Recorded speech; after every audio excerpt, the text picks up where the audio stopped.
Well, the FBI just released photos of a person of interest in the killing of conservative activist Charlie Kirk.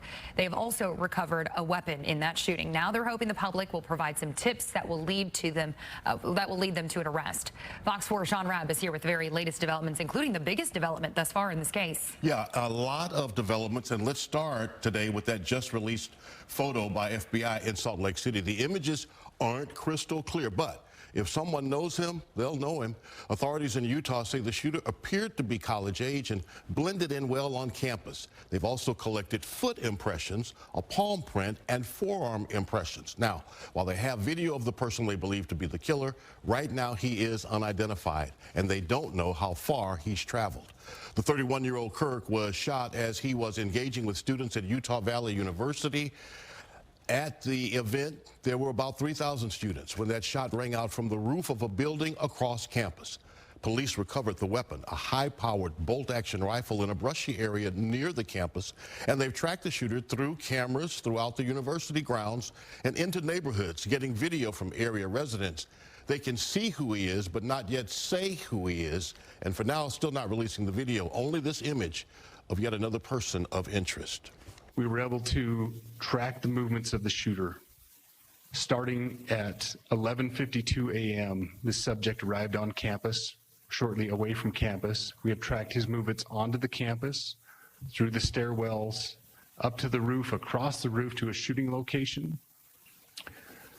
After the shooting, we were able to track his movements as he moved to the other side of the building, jumped off of the building, and fled off of the campus and into a neighborhood. Again, right now, FBI only calling this man a person of interest. He is now the third person of interest in this investigation. Two people Wednesday were questioned and cleared of any involvement, but faced scrutiny and threats after being released. So again, big developments today, a lot that will help with this investigation as it goes forward. Yeah, and I want to talk about something you mentioned associated with this case. The FBI has investigators say that they do have prints of the suspect, but they pointed out they didn't get fingerprints. They have instead something that still might be just as good. Well, yes, first they have a palm print, okay, and palm prints are just as good as fingerprints. They also have foot impressions, and as we learned now, they also have forearm impressions. This is fascinating and interesting because the ridges in the forearm and the print of the forearm can be used to match or coordinate with other prints to help identify. A foot impression helps build a profile of the suspect. Not only that, but FBI has new technology. It is called next generation identification software.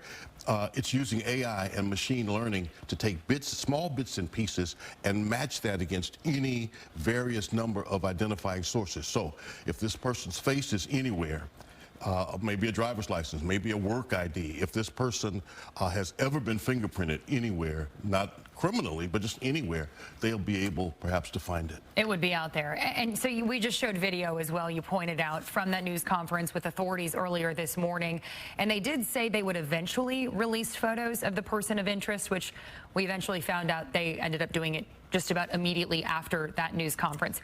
What do we make of this quick release here? So about an hour after the news conference, those photos were out. It seems like maybe they were thinking they had an ID on this person. They were waiting to see if what they were doing was going to show good for them, and apparently it did not, because then they posted these photos of this young man. And as you see, he does appear to be college age. He could blend in on a college campus, and if somebody knows him, they'll certainly know him. The question is, where is he from? Is he from that area or someplace else? This release most certainly to expedite that process as well. All right, Sean Rabb, thank you so much.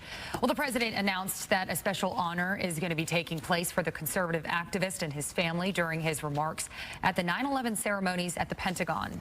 I'm pleased to announce that I will soon be awarding Charlie Kirk posthumously the Presidential Medal of Freedom.